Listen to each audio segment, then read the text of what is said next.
We're recording. So I want to officially welcome you all today. Thank you so much for joining me. And it's like all friends here today. It's fabulous. And I'm excited to see your faces because I've missed you. So today's program in the series of Staying Emotionally Stable, Surviving COVID-19, we are here to talk about how do you stay positive and energized while you're working at home. And we all have kind of different experiences. I can tell you currently, my experience of working at home is very similar to prior to COVID-19.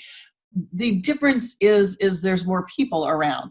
For some of us who are solopreneurs and work at home, typically my office is in my home, as most of you know, then what happens is we set our own routine and we're used to the things that go on and so forth. And now I have a husband that's home much later in the morning and then comes home early from work. And that's just odd. He works in the hospitality industry, as many of you know. And so I don't usually see him before 8 or 9 or sometimes 2 in the morning. So it's odd to have him home at 6:30 every night. And I'm kind of good with it. And at the same time, sometimes it's kind of an irritant because I like to work late occasionally, So actually it's been a change, and it's been a good thing for me because it causes me to stop working a little bit earlier. We also have a 19-year-old that lives at home still. And so that didn't much influence me, but I'm imagining what some of the other people are doing who now have all their kids at home from school, and they're trying to manage school, and virtual school or homeschooling or whatever route their path that they're taking with their kids in school, and then trying to manage their own work. I spoke to a friend of mine who's an executive with an association. He's their paid association director, and his wife's an attorney. And so they've got 2 kids under the age of 4. He says, "I'm not getting any work done." And I said to him, "Sam, you need to adjust your expectations and lower them a bit."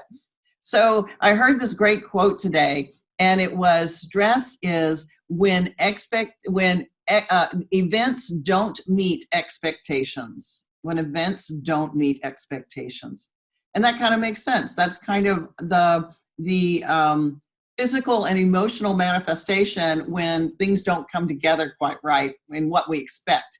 It raises our stress level and causes us anxiety quite often. So now that we're all working, many of us are staying in place, working at home, or maybe taking a new approach to learning, and maybe exploring new ventures and trying new things and attending lots of webinars, as my friend Adele is doing. And, I think that's pretty awesome too. You have lots of flexibility and things that you can enjoy. So what I want to share with you today is a few concepts that I think could be really helpful. They're real tactical in terms of things that you can apply to help you get to that more positive and energized place if you're kind of at home and you're kind of struggling a little bit to find that energy. So what I want to check in first with you, and I'm going to share my screen with you and share a slide with you and ask you to use the chat box. Now, if you're not familiar with Zoom, if you roll your mouse down across the bottom, you'll see some choices that show up, and there's a little voice bubble, if you will, that says chat. If you click on that on the right-hand side, you will get a little chat window, and down at the bottom is where you can type in your response. So I am going to share my slide with you and invite you to tell me, where are you on the list? We're doing a little check-in on the coronavirus lockdown with all this going on, stock markets falling, kids at home, bank accounts getting really worried about, where are you emotionally? What number are you? So in the comment box or chat box, give me a number and then tell me a little bit about it. It's okay if you have more than one number, of course. You might share your number and whatever word goes with it.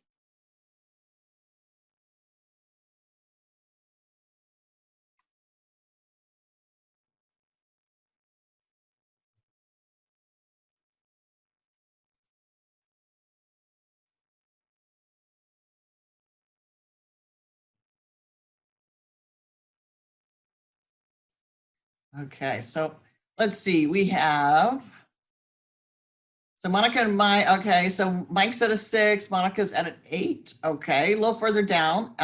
Kathy's optimistic. Adele's got 3, 5, and 6 all concerned. Okay, so you're in that first quadrant, that first box.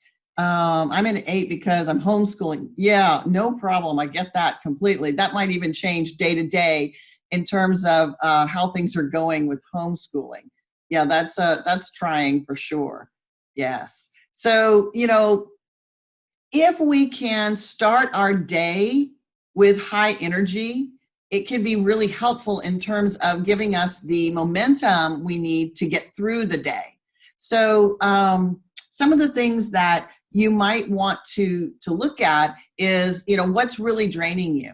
And so if homeschooling's draining you, what is it about it that might be draining you, or anything for that matter? It might be just keeping up with, maybe parents and being concerned about parents, or it might be just trying to maintain the house, or just be in the house with lots of people you're not normally in the house with. That adds an added stress and strain for sure, especially when you're used to being able to get out and go do things. I haven't quite gotten cabin fever too badly yet. And when I do, I put my tennis shoes on and I go for a walk around the neighborhood, and that seems to help. But I haven't put gas in my car in 3 or 4 weeks. So it was pretty funny. I got the warning today when I went to the chiropractor. I needed to go, but and so I was like, oh yeah, I better go put some gas in there. So so I am saving money in that area. But what is it that is causing that anxiety, or that number toward the higher, or I should say the lower end of the vibrational frequency? It could be just a matter of organization. If you had in place some set times and a set schedule, that could help as well. Especially if you're working with children, then they know what to expect too. They know when they're supposed to sit down and do work, and then there could be many breaks and things like that might be helpful, depending on their age group. I am so thankful that my child graduated last year. and it's not this year, because we would not be having a really good time right now. It was hard enough when he was going every day. So, and he knows it, so I'm not speaking anything out of turn here. But I think he's pretty thankful too. Under these circumstances, it's a challenge. But when we can put some structure to our day and start our day on a high note, then when we have structure, we can always change that structure. We can always change the schedule. And that's okay, but at least we've got something to reference back to. So I'm kind of curious. I would like to hear from you all.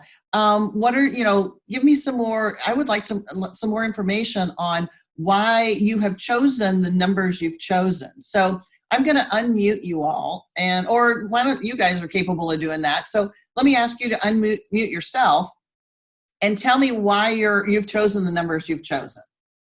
Who'd like to go first? I guess I'll go first. Oh, all right. So Sonia, you can go first. Adele, would you be second, please? Sure. Okay. Okay, so I'm optimistic because I worked medical for so long. I know this is going to pass. We just need to get through this. We need to figure it out, and people need to kind of control themselves out there. So I know there's going to be a positive side at the end of this. Unfortunately, there is some heartache, but we're going to get through this. Frustrated because my family doesn't always get that when I'm sitting at the computer, that means I'm not there. I don't have little kids, but they all got big ones though. Still 5, including my husband. So that's frustrating. And then with work, we were in the process of changing accounting firms, which means our payroll changed. We're redoing forms. I just can't seem to touch everything that I need to be touching and doing. And yet part of the HR side of me is trying to touch each employee every day and making that contact, kind of listening to their voices. They don't all want to do video chats. It's because I know they're not properly makeup and haired and dressed, but just chat, just a text, phone conversation. It's hard to kind of keep touch on everybody. And then we have 2 new partners that are new to each other. Business is kind of new, and ventures are right on that edge because we just moved into a big office. So there's a lot of structure that's still being built and a lot of stress from my bosses. And I can't seem to take that away from them enough to let them function in a positive sense. Gotcha. So yeah, and not having already them being new to one another in this new environment, they haven't had time to establish. None of you all have had a time to establish your routines and who does what. And although you may have negotiated that and worked it out, the flow is not there yet. And then we have this kind of turning the apple basket upside down. And it's now what, kind of thing. So yeah, I think that's great. How many total employees do you have, Sonia? I'm sorry, how many what? How many employees? Mm-hmm. Including the partners, there's 8 of us in the office. Okay. So it's manageable, and in terms of you touching base with everybody, but that's a lot of hand holding, and you're trying to do that and accomplish a lot of other things as well. Yeah, definitely. Thank you for sharing that. I got it. Adele? Hi, Cheryl. I'm surprised that I'm 58 years old and I'm still quoting my mom. But my mom always told me, you might remember her. My mom always told me that any kind of action, if you take action about something that you're worried about, it's going to make you feel empowered. Mm-hmm. And I know that you feel the same way as I do about it. Even little tiny things that you can do that it makes you feel like you're in control of your destiny. And at this moment, truly, we have no idea what to expect in the future. But at this moment, I can do something that is either touching somebody I care about, or putting out something positive, or just connecting, learning something, feeding any creativity, desire, that doing things that I now have time for, that I always said, oh, one day when I retire, I'm going to do so and so. Now I'm de facto temporarily retired. But at the same time, I'm also thinking, like, how do I prepare to be back to business? And part of that is just healing yourself, so that when you go in, you're re-energized and you're okay, and your creativity has been, you've already taken the time to envision what possibilities there are for things that you can do to make things good again. Yes. But honestly, I'm actually shocked how not worried I am about myself, even when I looked into my bank account and said, hey, what's going on here? I don't see any new money coming in. I don't understand. But even so, I feel like I should be more concerned about this. Why am I not concerned about it? I'm concerned about other people. Mm-hmm. I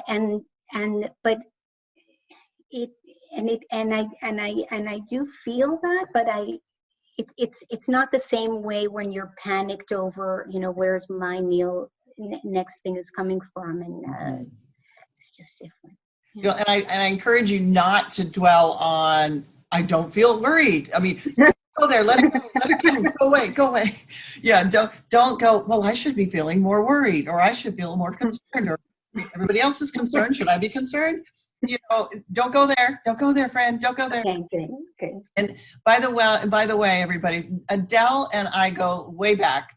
Let's see, a lot of years. We were college roommates, and Adele works in New York City, and I believe today is your 20th anniversary. It is. Happy anniversary. She works for a large hotel chain. We were both in the hotel restaurant management program at the University of Houston, the Hilton School of Hotel Restaurant Management. And we graduated slightly at the same time. 84? Yeah, something like that. 84. Yeah, now everybody knows Adele. Thank you. And so today is her 20th anniversary with the library hotel chain. And so she's done a phenomenal job with that organization. I've been following what she's been doing for years. And so, before we even graduated, she says, I want to move to New York. I mean, she wanted to be in the city. So she is currently not in the city, but she left, what, 3 weeks ago, I think you said? Yes, yes. So I've already had my 14 days out She's of, healthy. not that 14 days makes any difference. I'm still huddled up in the house, not talking to anybody except my dog and my husband. So, Okay, and good. and via computer. Yes, absolutely. So thank you for sharing that, because I think you're right. We get, you were being so proactive in terms of expanding your knowledge and taking advantage of this time. And I plan to do that too. I've gotten so caught up in doing these webinars that, I was like, what's the next one going to be? And what else can I offer? And really, I want to do more of what you're doing, which is extending and attending master classes and learning new skill sets that make you a more rounded person. So assuming whether you go back to the library hotel chain or not, then you're expanding your knowledge and expertise and growing to make you a more making your knowledge and expertise more robust, that they're going to like, ooh, Adele, we want you to be involved in this too. Or you might find that somebody else plucks you away for some other venture, which might be cool too. So, You never know what the future holds. you never know. I like that you're staying optimistic and staying open and positive. That is huge. I think that's really awesome. So thank you so much for sharing. I appreciate it. Jan, I noticed that your microphone is off. Do you want to share where you are? Or, your microphone is on. Yeah, well, I put 7 and 12, frustrated and fearful, partially because, my mom's in an assisted living facility, and, we can't see her except through the glass, and she seems to be doing well, but you just never know. And one of our daughters-in-law had to have a COVID test on Wednesday, and she's had pneumonia for a couple of weeks, so we're hoping it comes back negative. But the hardest thing for me is we have not seen Sterling, our grandson, in 2.5 weeks, and we were watching him 5 days a week. So all of a sudden, one day, he's not there, and so I spend a lot of time looking at the toys in the office here, trying not to cry. But I have been doing a lot of crocheting. I've made a couple of ponchos for a couple of granddaughters. I made a scarf and a hat for my grandson. I made a shrug for one of my daughters-in-law. So I'm keeping busy with the crocheting, and then of course watching a lot of Queen videos. That's the band Queen. Yes. Watching a lot of that, and does that raise your vibration? Does that make you listening? It does. Feel good? It does. And Awesome. then of course, listening to Eckhart Tolle and Kim Eng, and just looking at all of the new crochet stitches that I plan to try out in the near future. So Well, I don't have work. Yeah. I have a life of leisure pretty much, and then of course I worry about Joe, going out to the grocery store, and and then I just recovered from strep throat aggravated by allergies, so that was kind of a not so great time, but it's better. Well, So, good. Well, I'm glad. But I'm still fearful. Well, I know I am. I have to be honest. I want to be hopeful, but right now I just feel more fearful. Okay, I get it. Thank you for sharing. I appreciate that. Thank you. Well, let me share a couple things that might be helpful, and then I'm open to taking some more comments and see where you're at and see how you think these things might work for you.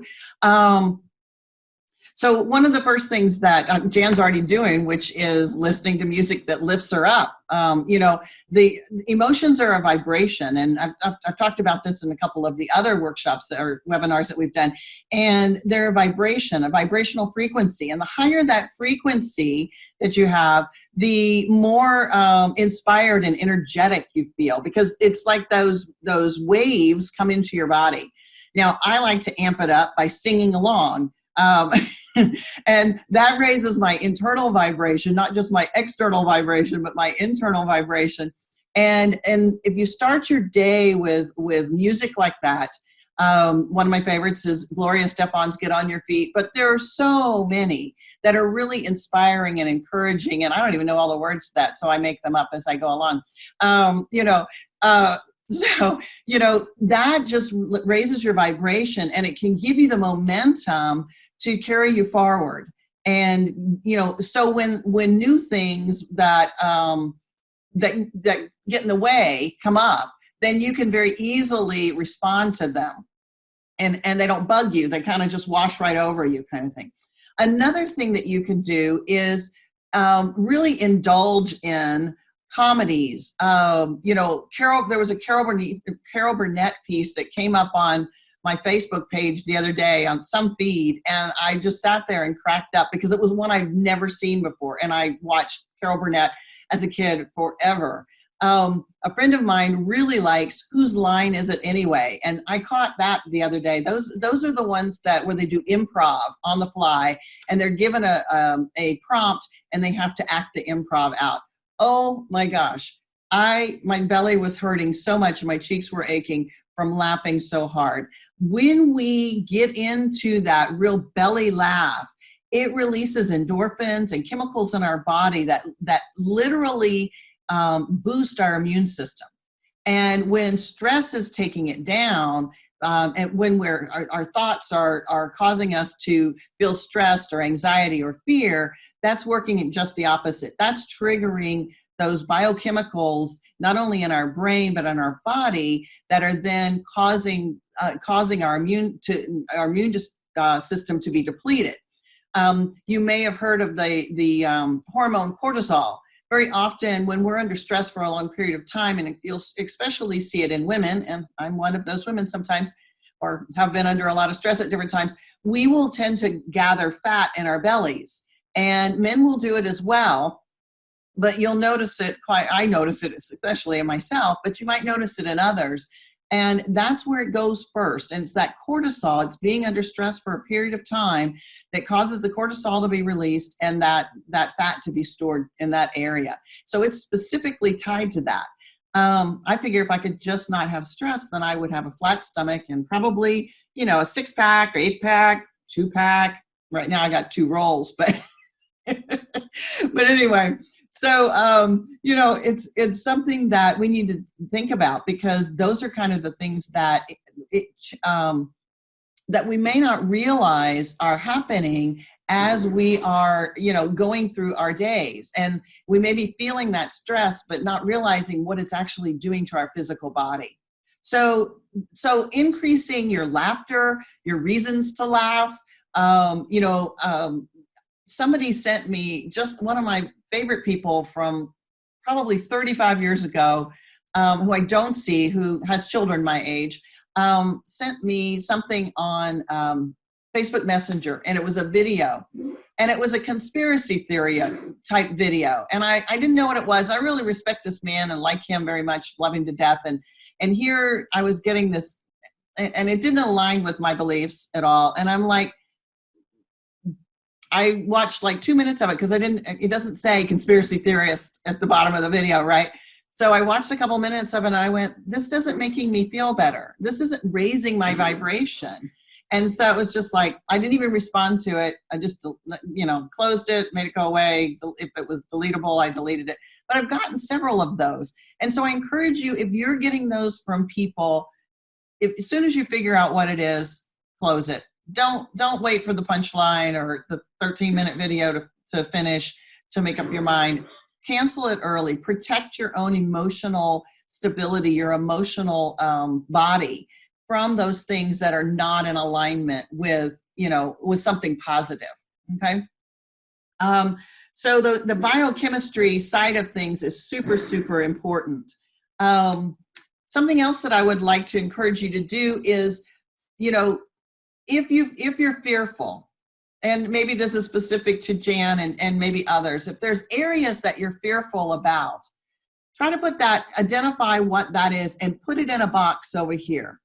Don't allow it to apply to everything, because then it starts reaching tentacles out and, oh, well, what about, I need to be fearful about my grandson, or I need to be fearful about whether I can get toilet paper, or I need to be fearful about whether or not I can get food.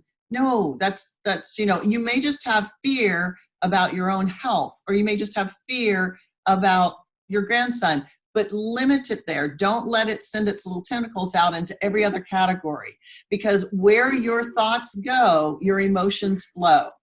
So where your thoughts go, whatever you allow your thoughts to be, your emotions, your thoughts will trigger those biochemicals in your body, and they will then create the emotions that you're feeling.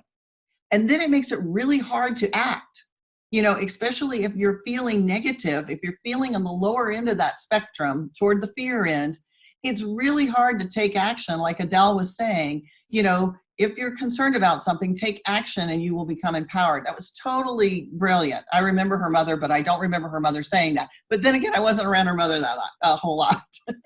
So, so be aware of those thoughts. Be aware of what you're telling yourself, because very often your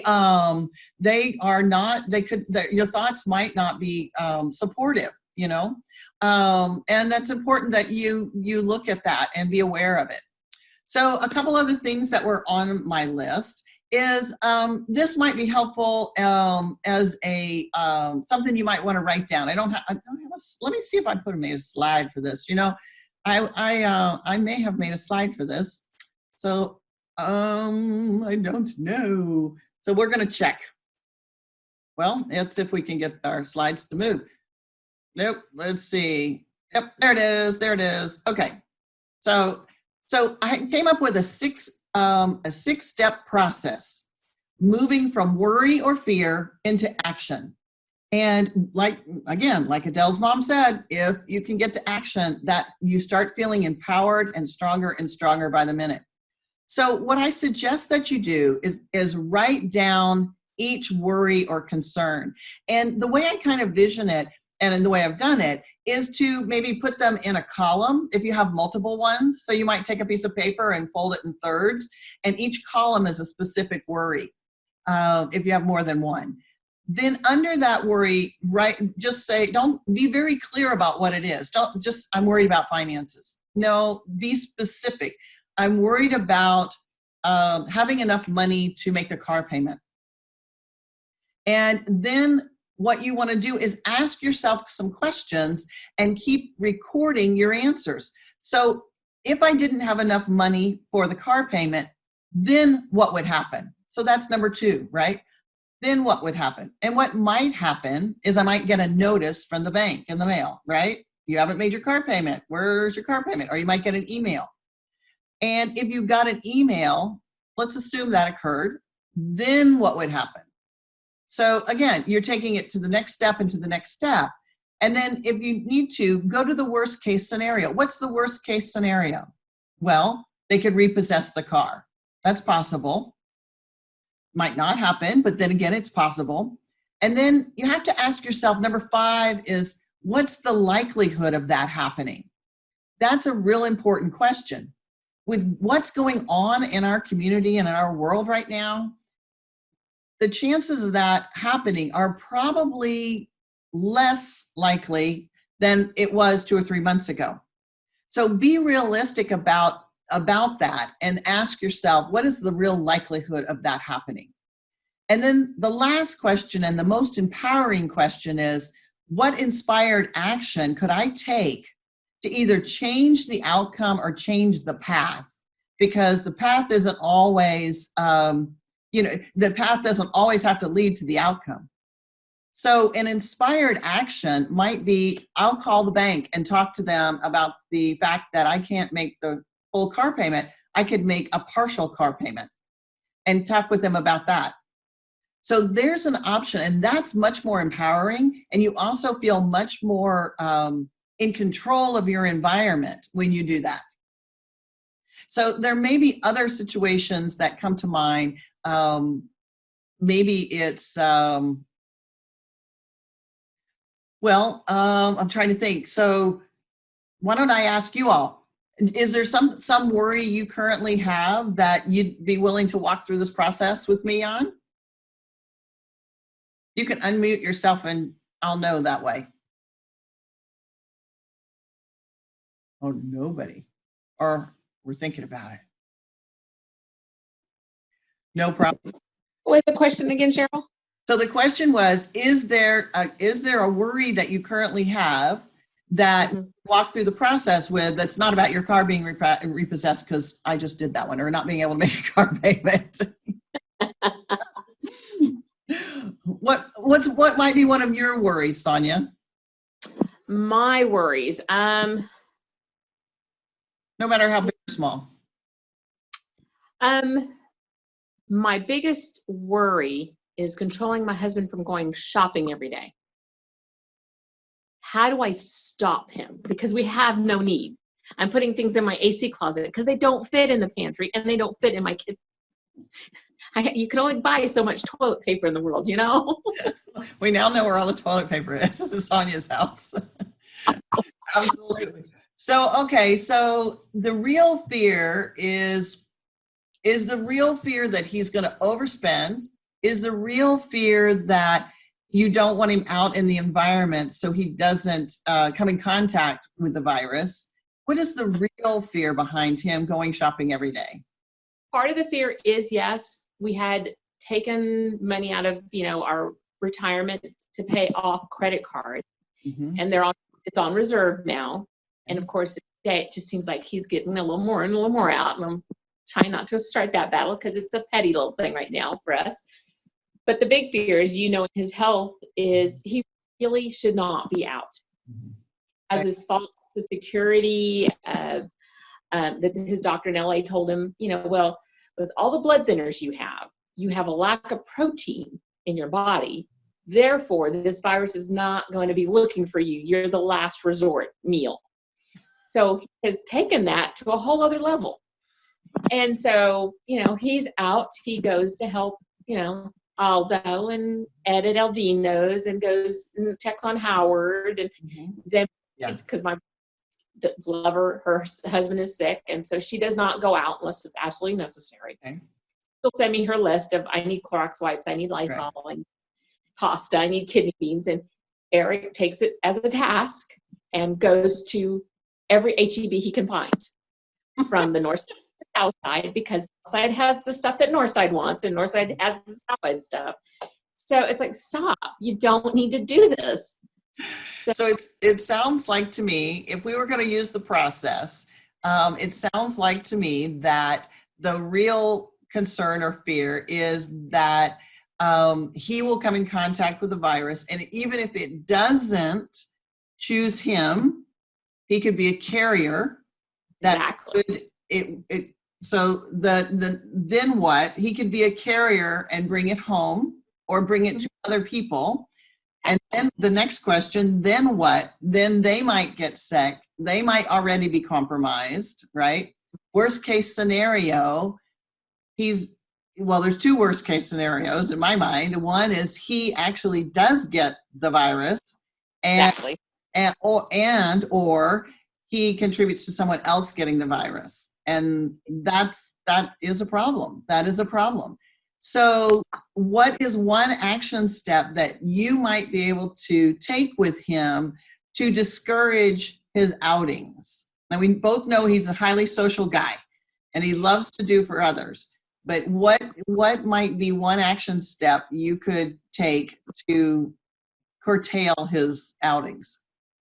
Well, I tried hiding the keys. That didn't work. He had his car guy give him another set, so that didn't work for very long. Okay. So I tried that. We tried, me and the kids, just talking to him. That didn't go well. A good tone. I mean, it was just like, what can we do to kind of eliminate us? We don't need to be out there. And He said, you know, I'm an essential person. I have the letter for my job. I have to be there. So, well, okay. So they forced him, I talked to his boss, and they forced him to take PTO last week. That lasted 2 days. And he was out and about, and I couldn't stop. So every time he calls to ask, well, what else do you need? I don't know. I don't need anything. What does Jackie need, which is my boss? She don't need nothing either. And I just refuse to share that information anymore. So it eliminates. But then he's found other sources that are working at the restaurant that don't want to go to the grocery store that are contributing. Got it. And I'm okay. So I tried reaching out to them, and they're like, well, I get it, but I can't go to the store. And I'm like, So maybe, you know, I know you and the kids have tried to talk with him about it, but maybe talking about it with him from a different angle of how he might be impacting and unintentionally impacting others, because he cares so deeply for everybody that he gets in contact with, all of his customers, all of his friends. He cares so deeply about them. If you appeal to that side of his big heart, I think you might have more success. And I mean, he cares deeply for you and the kids too, but that might slow him down a little bit. yeah, I think, yeah, he's given me the speech of, well, yeah, but you've seen me through the worst. I mean, when you work at the hospital and you were exposed to hepatitis and AIDS, and you know, you're a strong person. You went through all of that untouched. I'm like, okay, but you know, the odds are I'm older, I'm not young, and things change. And he just commented, he goes, hey, I know, but you're the rock, you're the wall, you're fine. So it's like he's in denial of that part. So you just have to redirect him. Yeah, I think I'm gonna try that. I think that's a good idea. Thanks for volunteering that. I hope that works. Let me know how it goes. Text me. I'll text me. Or if we need to talk more, we can do that offline. Wonderful. Thanks for sharing. I appreciate it. Well, Sure. let me share a few more things with you. We talked about music. We talked about singing and raising the vibration, moving your body. Even if you're just walking around the neighborhood, moving your body, or just moving your body in the house, marching in place, doing circles around your living room, whatever it might, just get it, raise your arms, and that blood flow again releases those endorphins, and that helps you feel better. Jan, you need to start doing that, girlfriend, because I know all this crocheting stuff. I know what that's like. And the rest of the body is sitting real still, but the hands are going real fast. You're a real fast one.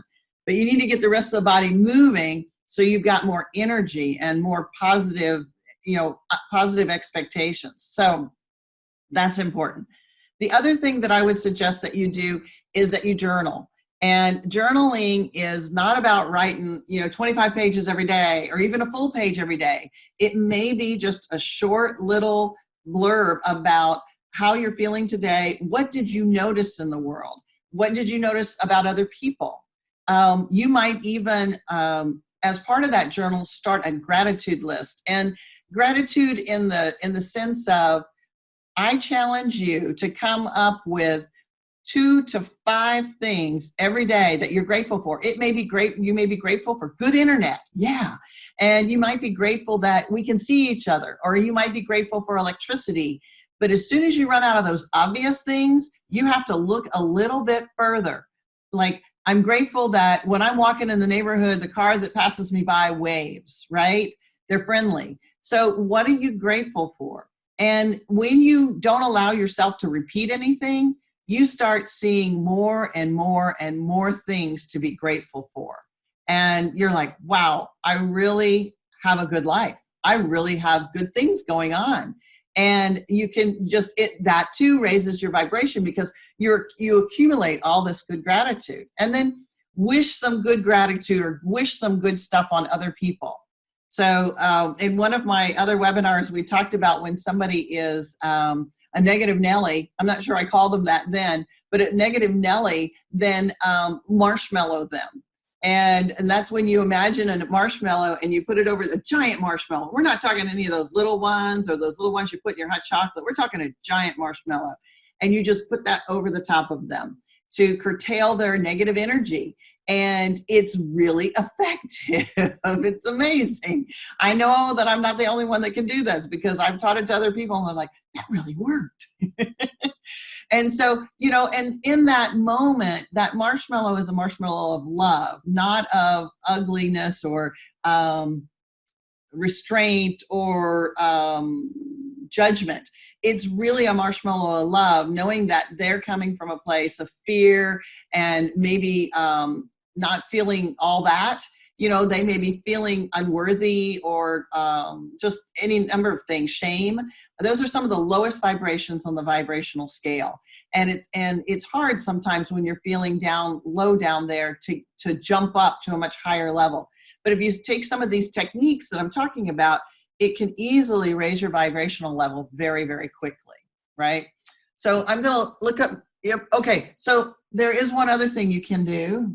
Oh, I'm looking for my prompt. Oh, there it is. Another thing you could do, and yes, this is a shameless plug, is you can buy my book and read it.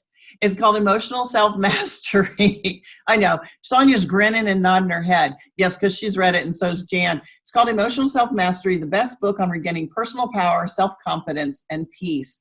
And there's so much in there that you can apply directly to raise your vibration level so that you feel better about you. And when you feel better about you, the rest of the world shows up in support of that. But when you are holding a negative vibration or a frequency that is maybe not negative, but maybe it's discouragement, I'm sure you've run into people that have exhibited discouragement, and they're not a lot of fun to be with, unless they're dear to you and you want to raise them up, right? You want to help them feel better. But there's people who are really attached to discouragement or really attached to negativity, and it's like, okay, thank you, that is enough. I want to step away kind of deal. So this book is very helpful in helping people change their own experience in a way that will help them grow and feel better and actually do better in the world. So I encourage you to do that. So one of the last things that I want to talk about, and most of you know about it already, is tapping. So some of you I've shared tapping with before and kind of taught you the long process. And there's also a short process where you just can tap on your collarbone. So tapping is a short name for the emotional freedom technique. And the emotional freedom technique uses the meridians, the electrical meridians, or energy meridians in the body, which terminate in the palms of our hand, in the bottoms of our feet, which I will not pull my foot up here so you can see it, but the bottoms of our feet and the top of our head. And when we tap on those locations, then it kind of realigns, it actually realigns the energy. When we're feeling fear, anxiety, discouragement, doubt, poor self-worth, any of those things that are below just feeling average or contentment, even contentment is kind of on the lower end of the scale, then we can actually raise our vibrations by tapping. So the tapping technique usually starts with a statement when we tap on the side of our hand and we say, this is what's true for us. And even though it's true, we love and accept ourselves. And then we tap through some of the other meridian points on our face and our chin, our collarbone, under the arm, and on the top of our head as we describe what that is, what that issue is. But the shortcut, the super duper shortcut, is to just tap on your collarbone. So if you're feeling anxiety or you're feeling fear or you're feeling remorse or you're feeling sadness, if you'll just tap on your collarbone and talk about it. I'm feeling really sad that I can't spend time with my grandson. He brings me such joy. Every day that I'm with him, I feel brightness and happiness. And right now I feel sadness and I miss him terribly and I don't get to see him. I don't know when I'll get to see him. If you just tap like that, you'll be able to start shifting that energy to a much better and positive place. You'll move yourself up the vibrational frequency hierarchy chart, and then you add a few of these other things to stay positive and energized, and man, this whole pouring thing will be over before you know it, and you'll be doing great stuff. And you maybe even sooner than that, you may find that there are other ways that you might be able to engage. So we've really relied on this Zoom.us platform to connect with people, as well as Skype and FaceTime and some other things. And so you may find that as soon as you're freed up from those heavier emotions, that you're more creative, you're more inspired to take, some new action that you haven't thought of before, and really carry it on and carry it further. And that's when you really, really get inspired. You may find that inspiration leads you down another path. In Adele's case, she's taking courses. Jan, you might start writing some of your stories. Jan is quite a funny storyteller. And I've been trying to encourage her to write some of those down, because they're all about her life and some of the things that she's learned along the way. So we've got a few minutes left, about 10. And so I want to open it up to any questions that you might have. If you'd like to unmute yourself and ask a question or share a thought and an insight, I would love to hear it.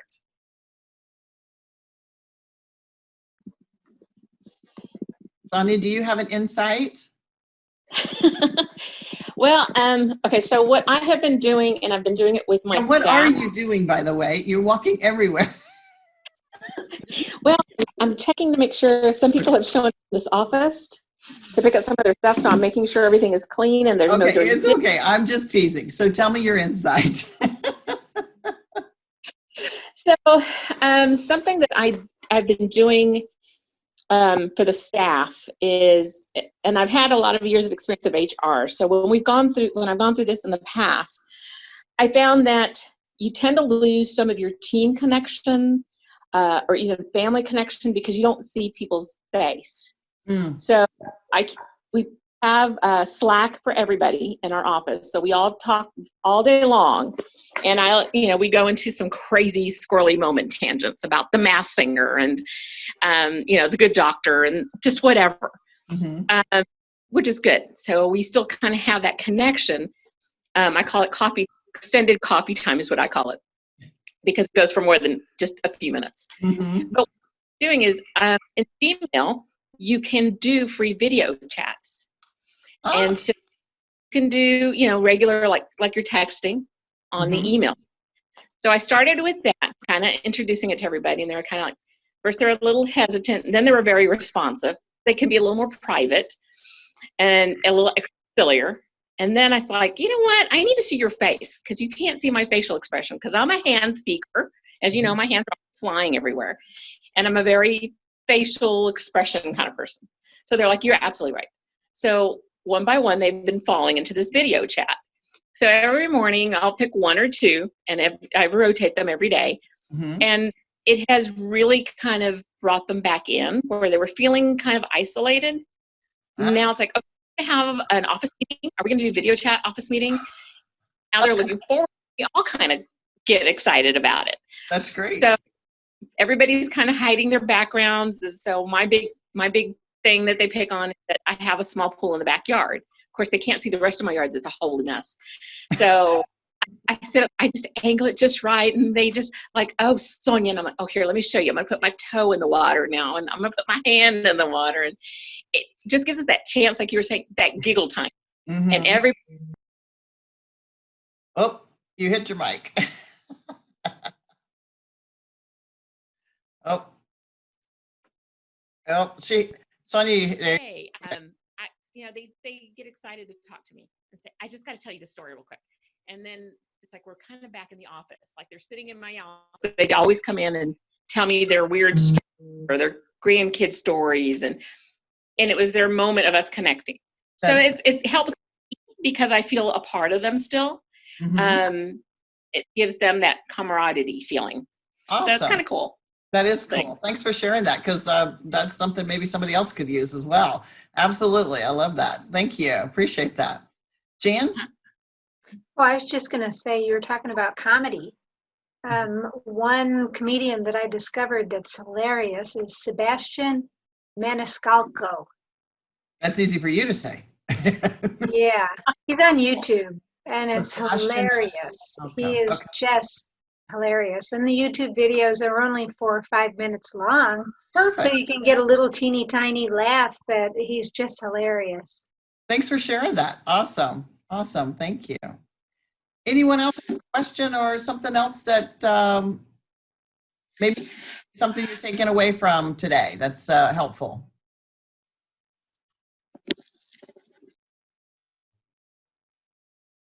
No? I have a quick question. This Sure. is Monica. Hi, Monica. Any of you that have pets, like cats, are they acting strange? Because our cat Pickett is just acting very strange. So I guess he's reading off of our anxiety or stuff. But my aunt has a cat too, and her cats are being strange. So I don't know if your pets have been acting different through this time. Just curious. I Anyone? have a menagerie of animals. I have dogs. I have 5 dogs, 2 cats, and a parrot. And they are all just, the parrot is very clingy. She senses everybody's tension, I think, because she just wants to give everybody kisses and walk around and chase you around the hallways. And the dogs, like if I'm on the computer working, they are finding whoever sits still long enough that they can just lean against them. So yeah, I think all the animals are sensing our stresses, and plus this weather is not helping anybody at all. Antonio. Yeah. Interesting. Jan, Yeah. you notice something as well? We don't have any pets. Oh, that's right. Yeah. Mine, I have one, and he's been acting a little differently too, but that was just today. So I'm not sure that what he's picking up on actually. So yeah, that's interesting. Kathy has cats, I believe. Kathy, are your cats doing anything odd? No, they're sleeping all day, every day, and trying to keep us awake at night, just like always. Just like always. So And there are only 4 of them that gang up on us. So oh, great. A little cat, yeah. Cat gang. That's scary. Yeah. They don't have jackets, we call that a can. leather jackets or anything, right? Okay. No, not yet. Although my son put an old, okay, got to tell you, my son is 23, and I was going through old stuff the other day and came upon some Build-A-Bear clothing, and he did decide to put the army outfit on his cat.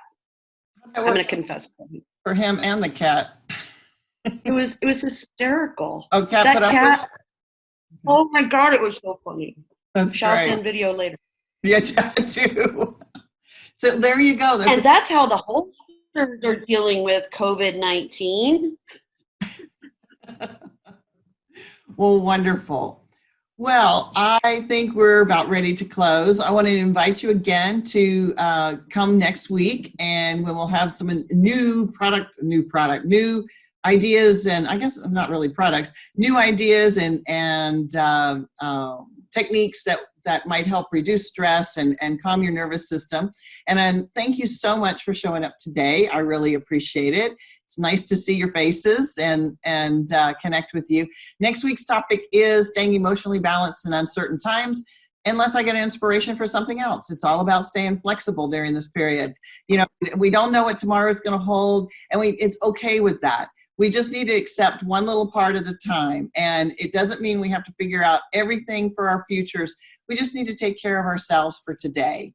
And that's all that the universe is asking of us. So I wish you all well, and I hope that you stay healthy. And I hope to see you again next week. Thanks so much for attending. We'll see you later.